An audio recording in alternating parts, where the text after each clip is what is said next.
Welcome to episode 59 of Let's Talk Possibility on the 21st of January 2013. Tawiso Muhari and Craig Hannibus share their insights with us about user-driven communities. Can the people who are part of communities from Wikipedia to Reddit to Word and Sound actually be part of the decision-making process in these communities? Thank you for listening.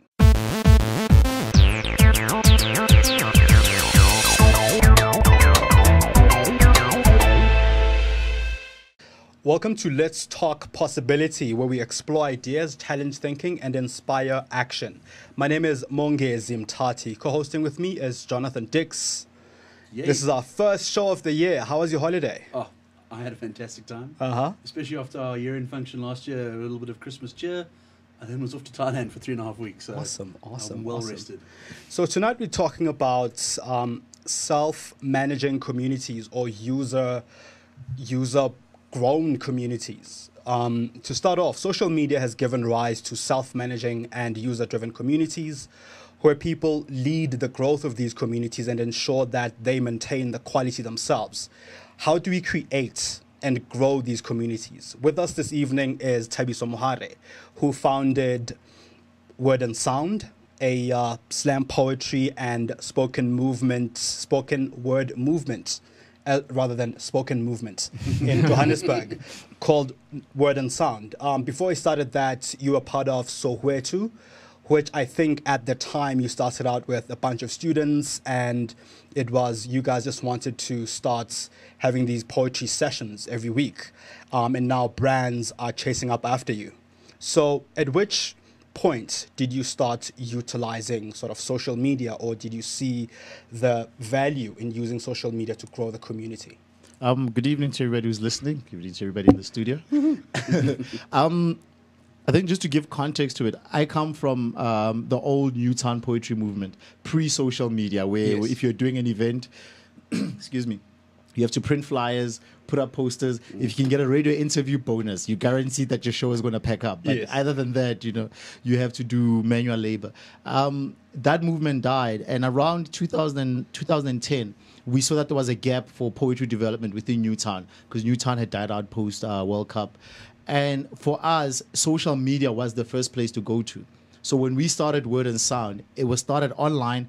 It lives online. We've never printed a single poster. We've never printed a single flyer. But we probably have one of the biggest poetry movements in the country. So we designed Word and Sound from the onset to be an online brand because for us, it was the most cost-effective way. And it was also the easiest way to reach a mass audience. We knew that young people are on Facebook. They are on Twitter. They are on SoundCloud, they are on YouTube. So how do we make the movement organic and also continental without breaking the bank, without going through the old school motions of starting initiatives and trying to grow them? Yes. Live, eat, sleep, and breathe social media. It's Yeah. almost Yeah. like it's an unofficial street social media culture. Yeah. And with us in studio as well is Craig Hannibus. Craig has spent his entire life in the technology and marketing industry, exploring both the development and the content creation aspects of it. He has taken interest in the psychology and sociology around social media, as well as exploring the depths of user experience and web development. He's worked with various brands, big ones, including Standard Bank, Nedbank, General Motors, Nestle, and Caxton, just to name a few. So, Craig, how would you describe a user-driven community from your experience? Well, I mean, there are almost two ways of looking at it. You've got your platforms, which are building the user community. So you've got things like Reddit, and you mentioned SoundCloud, and those things are, because of the kind of usefulness and their user friendliness, and kind of they're fulfilling a need, are attracting people to them, and people are using them.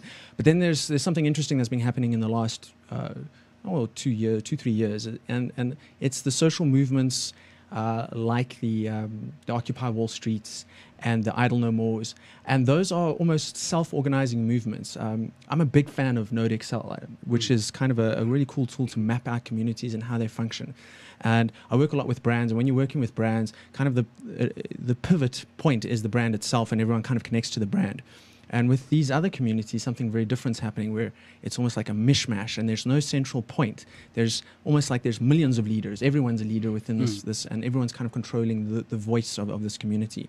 So yeah, to me, there's almost like the platform like Reddit or Twitter or Facebook, and then there's the actual community itself, which almost lives across all these platforms and uses the right platform for the right job almost.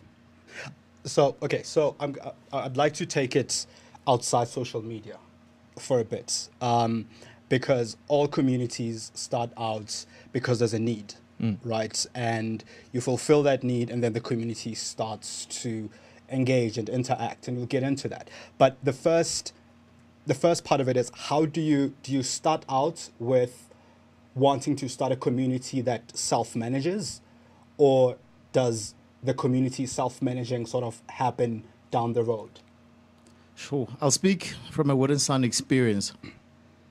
Initially, when we set out, the initial thought in my head was, I want to make open mics exciting again, because the culture of open mic poetry or open mic anything really has started dying down.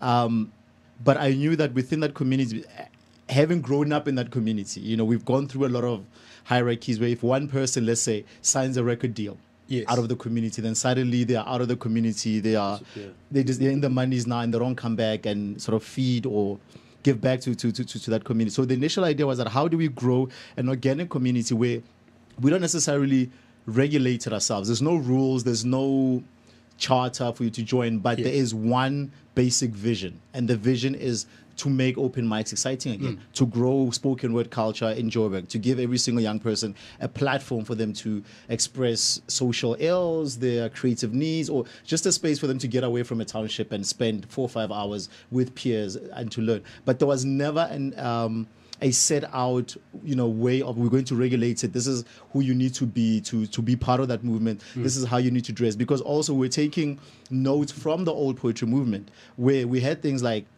stereotypes where for you to be a poet is assuming you're a Rasta, or you are conscious, or you have to wear a turban and long skirts and so forth. Those, unfortunately, were things that were part of the old movement. Now, to attract young people, we had to get rid of those. So by making it an open and very organic But I see you in a turban, totally. I used You to look do good it. in a turban. I used to do it. So I think the community itself, what we have managed to do was just set out a vision, which is what we try and communicate to anybody who engages with the community. Look, it's bigger than us. It's not about me, Tabiso. It's not about the poets. It's about creating a platform for poetry nationally. And I think once people understand that vision, and because they understand where we are as a poetry community, But here's the thing about visions, right? With visions, a vision starts out with someone. Right. I start out building this company, and my mom thinks I'm crazy and I should get out of her basement.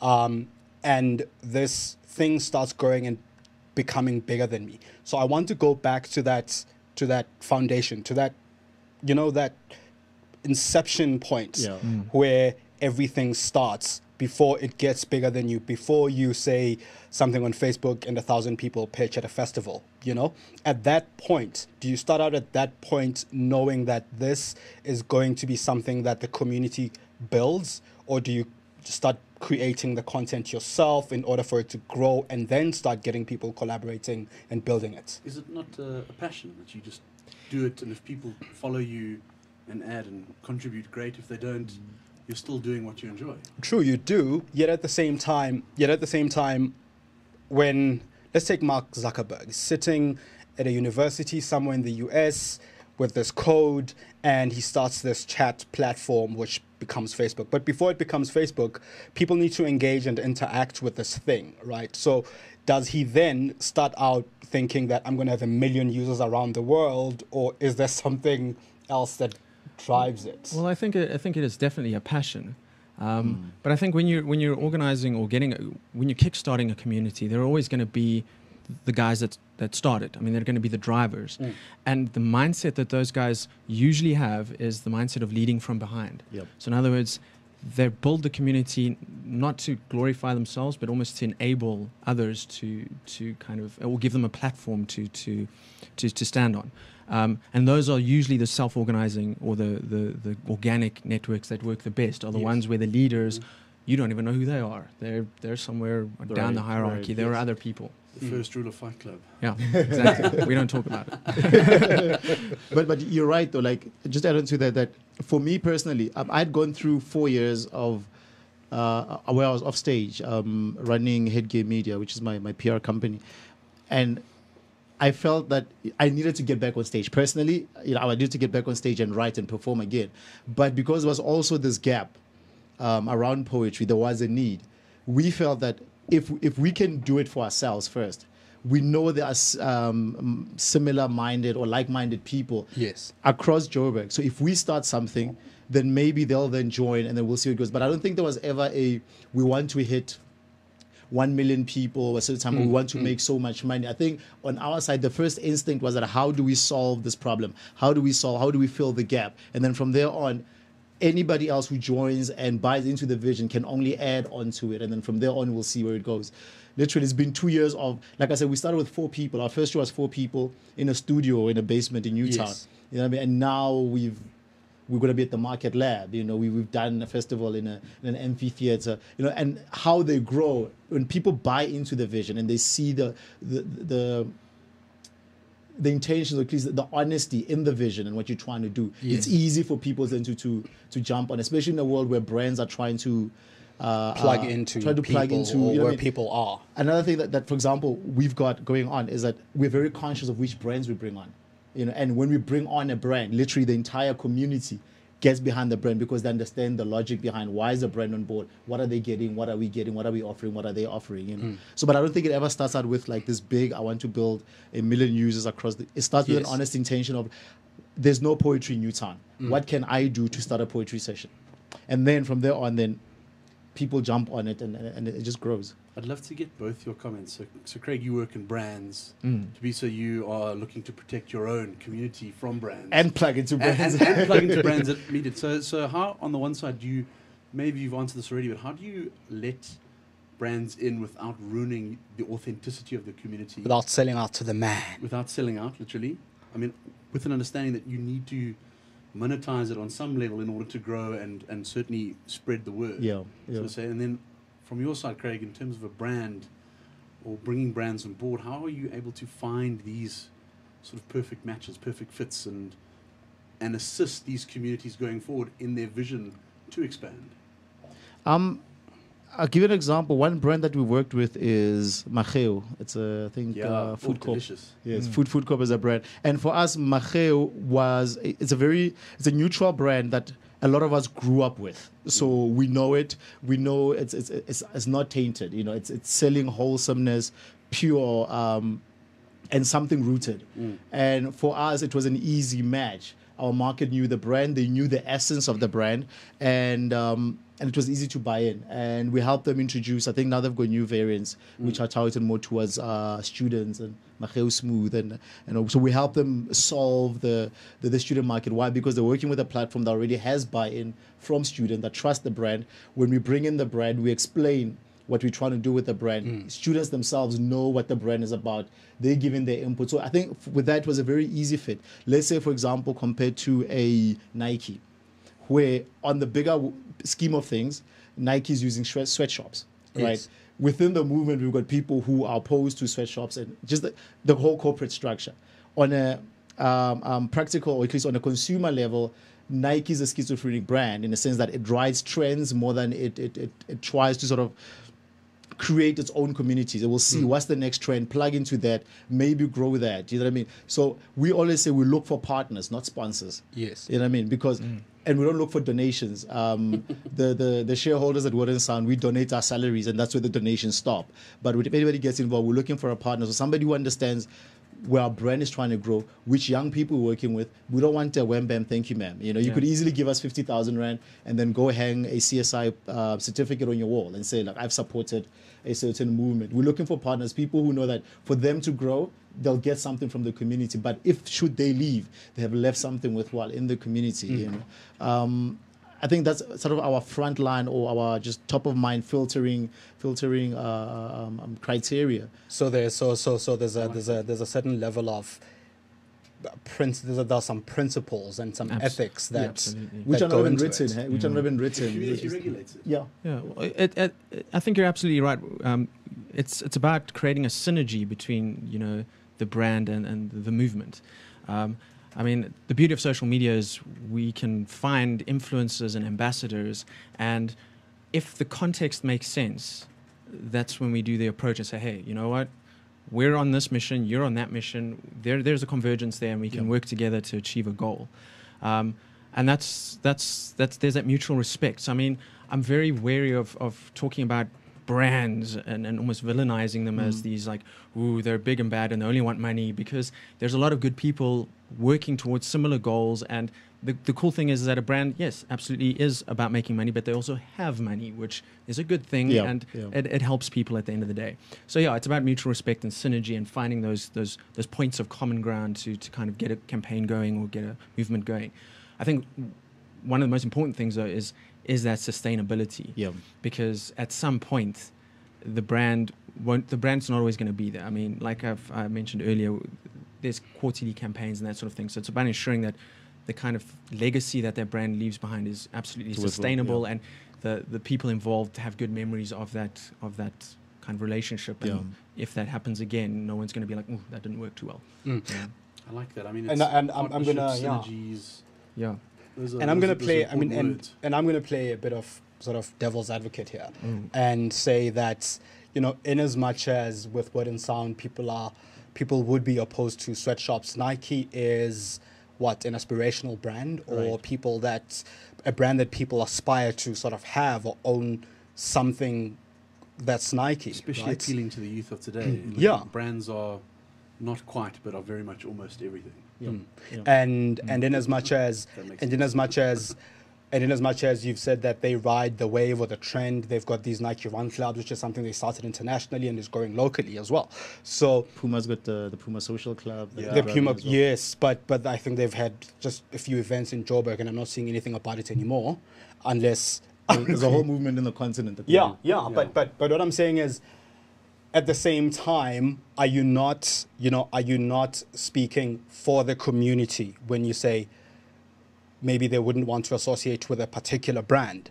And on Craig's side as well, in as much as I also work with brands, the reality is nobody cares about a bank or about an insurance company.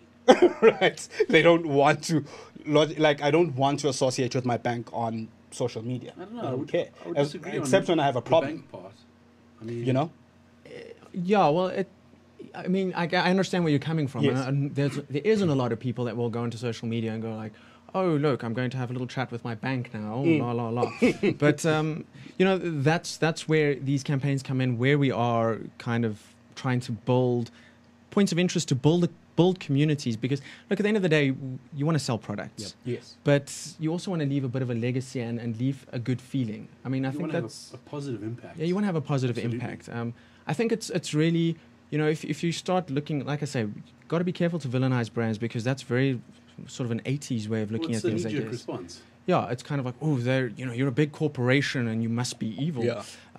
And that's not true, because big corporations are made of people just like inside, you yeah. and me, and they all have kind of hearts and want to reach out and do good things. So, and there are huge parts of these organizations that are bent on doing that. I mean, if you have a look at what's going on in some of the bigger banks, which we were speaking about earlier, there are huge, almost social movements happening now, which are pretty amazing. So, yeah, I'm just sorry. I've actually lost the train of thought. What we were talking about? What was the point of this? What was your question again?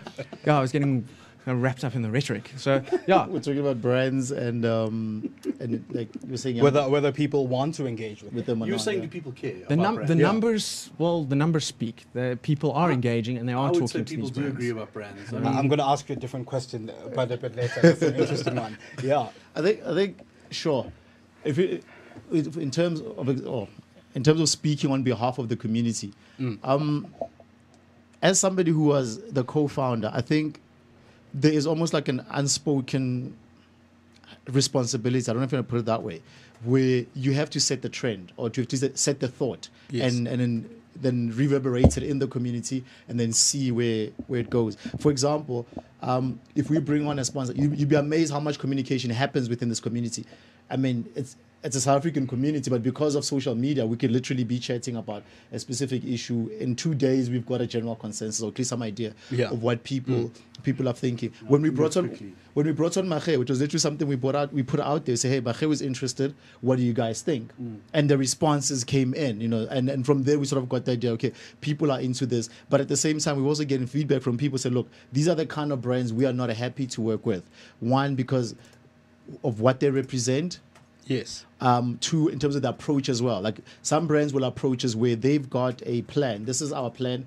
Can you fit into our plan? As opposed to saying, look, this is where we're trying to go. This is where you guys are going. Can we find synergy so that everybody leverages off each other and we're happy? So in terms of speaking on behalf, I think it's a ever-changing leadership position where and that's how it is. I'm a leader today, tomorrow I'm a follower, and I prefer to follow from the back. But there's enough voices within the community for that if something is disagreeable with, as an example, then that will be the rapport, or at least the flavor in the community that we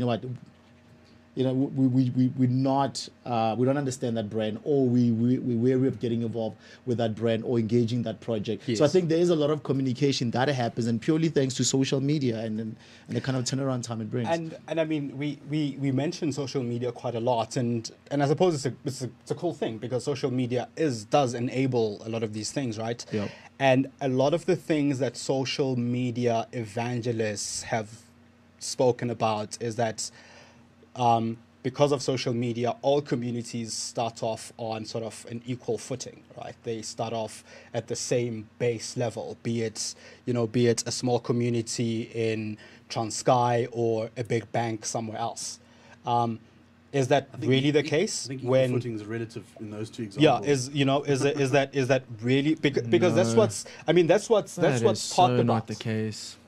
No. Because Why do you say that? a big corporation can buy can invest 10,000 rands today on buying Facebook ads and go their community. It's not relative in what the community wants to achieve. I think the difficulty is that if you're starting an organic movement as opposed to starting a brand will have, first of all, they'll have a budget. Yep. Yes. And then they'll have someone very clever writing a digital strategy and a community strategy and coming up with reams of documents. And so there's a lot of planning and thought that goes into it. Whereas something more of a grassroots thing is almost like it's a passion. Yeah. And the fact that it works is more about the people involved and the passion that they have as opposed to the planning that they have. So there are two very different approaches when you're looking at grassroots communities and when you're looking at brand communities. I mean, even from the way the platforms are managed, if you're looking at how the Twitter accounts are updated and the Facebook accounts are updated, it's two different paradigms altogether. So, I guess the moment you say create a Facebook page, you're on equal footing, but then it branches out because all of a sudden there's a brand throwing millions of rands into it, and there's a grassroots community throwing hopefully millions of people into it. So, the other thing is that you can't buy a community. We need to, you could have R1 million just to spend on Facebook advertising. Yes. But you can't buy that community because they have to opt in. Absolutely. So social media has gotten us to a point where even a brand, it's almost like a perception. I need to feel like the brand is Monges. Yes. When I engage the brand, you and I are similar on so many things, and there's certain things about you that I aspire to. And I need to feel like you help drive my aspirations. So no matter how much advertising you do, you could bomb my Facebook page with advertising, but if I don't believe in the core values of that brand, I'm not going to engage the brand. And I think we're in an interesting time where, because young people are so aware of what's going on, we don't just buy into brands because of how much advertising they throw in our faces. People go behind the messages and try to understand the brand. Like we were talking about banks earlier. Is there an authentic fit with me, the individual?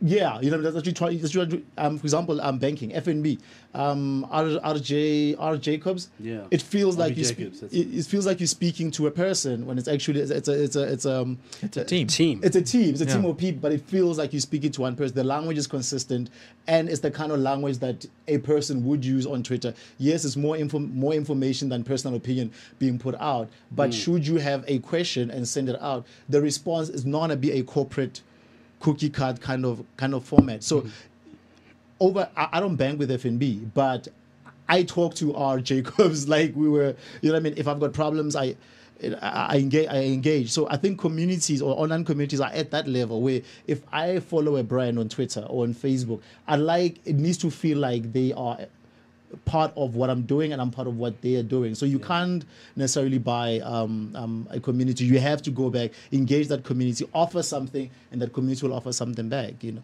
a lot of young people are aware, especially your creatives. We are aware of what brands do to exploit trends or to ride on trends, you know, for their own benefit. And nobody's opposing that. I think what people are now doing is protecting themselves a little bit more. In terms of, look, if you're a brand, I'm going to give you space into my life. What are you offering me? Is it genuine? Is it superficial? Yes.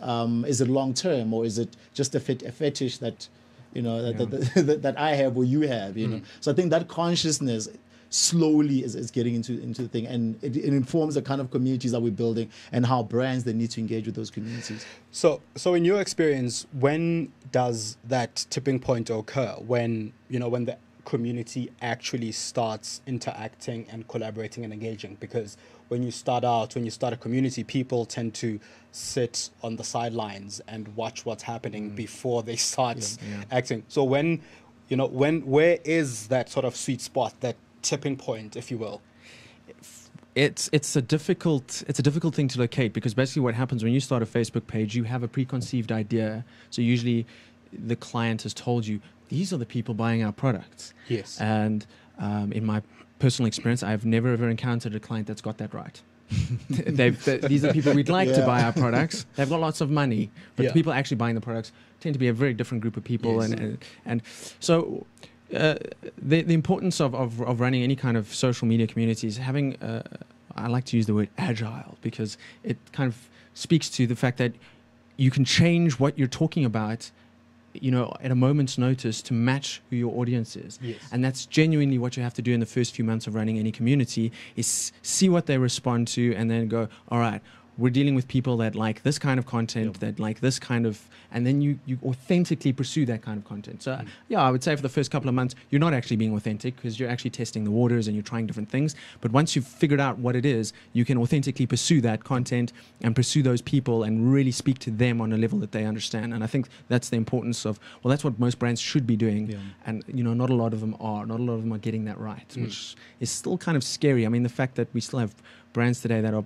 you know, sending out Sudoku puzzles and, you know, what's your favorite color kind of stuff. Don't knock Sudoku, man. I love that. Well, you know, it's questionable when it's like a clean, like a dishwashing liquid, like, you know, wash your dishes and then do some Sudoku afterwards. It's fun.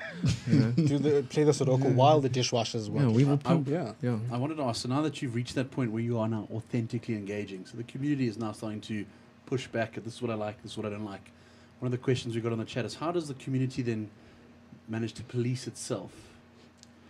Because there are going to be your radicals that pop out from time to time, and perhaps that's not a bad thing. Yeah.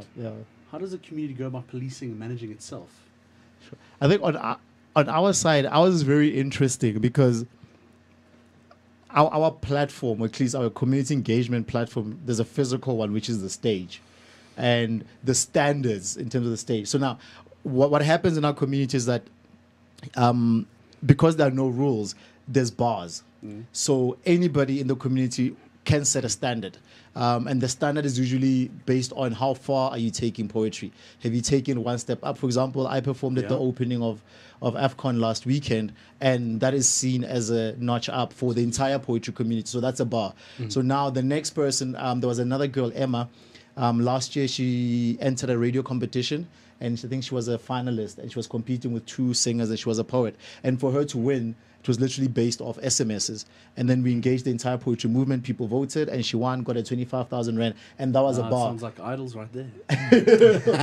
So I think people said bars, and then the community realized, okay, so this bar is driving the entire poetry movement, both from visibility to getting brands on board, to getting people aware of it, breaking stereotypes, and so forth. So now, once that bar says, you come down to the grassroots movement on stage on a Saturday, when you walk into the Word and Sound show and you sit in there, your peers are the ones who are going to judge you. Yeah. So you get on stage, the only thing we expect from you is the best poem you could write.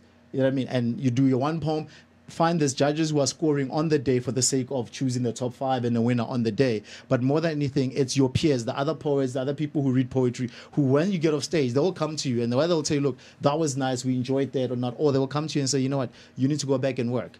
We've got another show called Wouldn't Sound Extra. Why don't you come to this platform, get some workshops, see how other people do it, pick up some writing and performance skills, and then improve. So we'll call you out, but at the same time, we offer solutions as well. So it's never just, look, that was terrible, move away from it. And systematically, by just coming to the show and watching and seeing the good poets at on stage, you then start thinking to yourself that there is no way I'm going to bring my nursery rhymes into that stage. My game. It's murder. I need to up my game. And literally that has been the attitude in the last 2 years, where every single month, and we challenge the poets to write a new poem every month, so that at least there's consistency and there's improvement. End of the year, you've got 9 poems that you can perform anywhere in the world, and you can see the growth from January through November. And I think that's also helping in driving the standards and driving people to better themselves. When people get on TV, if you were, for example, we get quite a bit of media coverage. So you find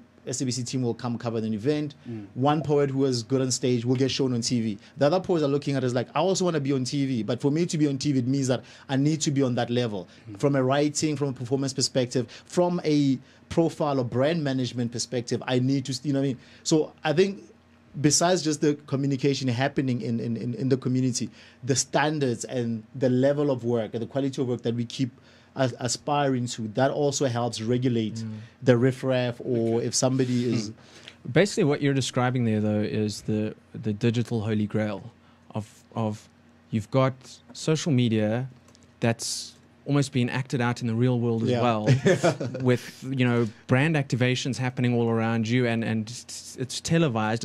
It's like almost a very super integrated campaign, and that's really what most digital gurus dream of that day when their website and their Facebook page becomes something happening in the real world. And the strange thing is that social movements already have that. They're already doing it every day, and it's natural to them. And it's almost the marketers we're still sitting a little bit behind, going like, how do we get that to happen and contrive it to happen? When our sisters in the social movement space are doing it naturally as a need almost. Guys, we're almost running out of time. So just one thing from you, Thabiso, based on your experience. What are the 2 key things that one has to look into when creating a community that then becomes user-driven? Sure. I don't know if I want to give you 2 things, but let's see. Okay. I think one. Self-organized communities rely hugely on the image of a leader. Okay. I think, and I mean leader in the sense that leadership is an ever-changing position. 1 minute you're leading, the next minute somebody else comes in. But there needs to be somebody who's constantly projecting either a futuristic or an almost holier-than-thou kind of bar or standard or something to aspire to that benefits the entire community. If people can do something knowing that it benefits them and also helps drive the poetry community, they're more than happy to do it. They're more than happy to speak about it, and to invest into it. But they need an untainted bar or example to, like a star, a Northern Star to follow, to know that, look, 10 years from now, and our Northern Star is our kids. We have said to ourselves, we will know that our self-regulated community is successful when our kids use word and sound stage as their first stage if they ever decide to become artists, and that stage is still around and it's still alive. Then we know we've done a job in sustaining it and keeping it open and accessible to anyone. Secondly, to start it off, you need self-sacrifice. I think a lot of the organic community come from self-sacrifice. Somebody who starts with passion, as we said. So you need a lot of passion, and it has to be beyond you. I think when you start a movement, you have to look outside of yourself and say, take me out of the picture. Will this movement exist without me? I found that a lot of arts movements that have happened in the past, they're driven by one person. They're central to it. Things happen only with them. They pass away or they move on to something else, that whole movement dies. So you need to be able to delegate the power, really. Everybody needs to feel like they own the movement, or they can at least contribute something valuable to the movement. Once you've got buy-in from people, when people feel like they own a piece of something, they'll protect it with their lives. You know what I mean? They will defend it in public. They will defend it through their work. They will always work towards adding onto it. So there needs to be a common base where everybody feels like we can contribute, we've got power, and we can drive this platform towards a certain direction. I had a third point, but it missed me. But Save that. come back to it. Yeah. So yeah. No, carry on. No, I was going to ask Craig the same question as well. You know, what in your mind are probably the 2 or 3 key things that go into a community that then becomes user-driven or community-driven, self-policing? For me, the number one thing, and I'm currently involved in trying to start a social movement, and we've discovered that one of the key things is being able to actually crystallize your movement's ideals in a sentence. You've got to be able to say, we're here because we want to do this, this, and this. And people tend to get behind something that they can understand right off the bat. Yeah. You know, if you spit out reams and reams of content and text and video at them, and they're like, oh wow, I have to have a degree to actually understand what these people want to do, then you're not going to get anywhere. So that to me is a number one thing. You've got to be able to simplify your vision in a sentence and make it as simple as possible. For me, the second thing, and I think it applies across managing brands and sort of grassroots movements, is just having respect for your community. You know, I think it's very, and I've seen it happen time and time again in the social media space where community managers don't have respect for the community that they're managing. And that leads to almost passive aggressiveness. Yep. It leads to, you know, when someone has a complaint, there's almost like a self-defense, this defensiveness that comes up. And I think it's about respecting your community, realizing that these people are just as intelligent, if not more intelligent than you are. Yep. And, you know, at the end of the day, they're the ones that are either, depending on what kind of community it is, they're the ones either like fueling your passion or paying your salary. So, you know, it's about respect. So yeah, those are the 2 things that I've kind of taken to work every day when I'm you know, is just make sure that you know what you're doing, that you can simplify it and get it across to people, and respect those people that you're talking to. And I mean, just to add into that, I write social media policy, and a lot of your big blue chip companies are still struggling to step into social media space because, one, they don't have a social media policy, right? But for them to get that, the marketing director and all the big shots are 55 years plus. So they know very little about social media. So for them, the first instance of social media is that, what if somebody says at Food Corp, I don't like your products, they suck. They're thinking, oh my God, what are we going to do? How are we going to respond? What if people jump on that? What if people retweet that and spread that? You know what I mean? So it's almost like they go into panic mode, as opposed to saying that, what is that mutual respect? So if somebody has a complaint, a genuine complaint about a product, how do we engage them without being defensive, without beating around the bush, so that we solve the problem and we retain that customer and they can go back and say, and I think F&B is one brand that does that very well online, where there's a genuine complaint, they'll engage it, they'll solve it, and from there on, you end up being the person just sharing your experience with other people, you know, and that helps build the golden holy grail of word of mouth. Yeah. The other thing I want to add was multi-sensory brands, that especially with grassroots communities, there are a lot of online communities that are born, live, and die online without ever going into a tangible format in real life. You know, so you have to start thinking, bro, that your brand needs to be consumed with all senses. People need to see it, hear it, taste it, touch it, and so forth. So the sooner you can take your online movement and somehow solidify it in physical form, then the better chance you have of sustaining that movement. You know what I mean? Because it needs to be a multi-sensory experience. Otherwise, you know, it's gonna live and die on. That's why there's a lot of political movements on Twitter that and not going anywhere. But you're absolutely right. And the same political movement having many accounts under the same name of a political movement that are started by different companies down the road, which never grow. Yep. Yeah. Well, that's the exact same reason that a platform like Instagram has done so well. Yeah. Because inherently it's online and offline at the same time. You're at a place taking a photo of your lunch, and it immediately goes online. The connection is instantaneous. And it irritates everybody. And that's it's beautiful pictures. It makes beautiful pictures of your lunch. Of your lunch. So with that, I'd like to close, and I think these are the 5 points I picked up in. I've narrowed it down to these 5 points because there was a lot. And in closing, I think the 5 points to building a self-managing community is, I think, ensure that it self-sustains when you build it, be open with the community, give your community ownership, simplify your movement's ideals in a single sentence, respect the community that you're building. And yeah, so to find out more about our guests, have a look at their profiles on ltp.letstalknetwork.tv. And you can contact Craig on Craig or Craig G at Craig G and Tabiso. Crayg. Yeah, Craig. That's Craig. G.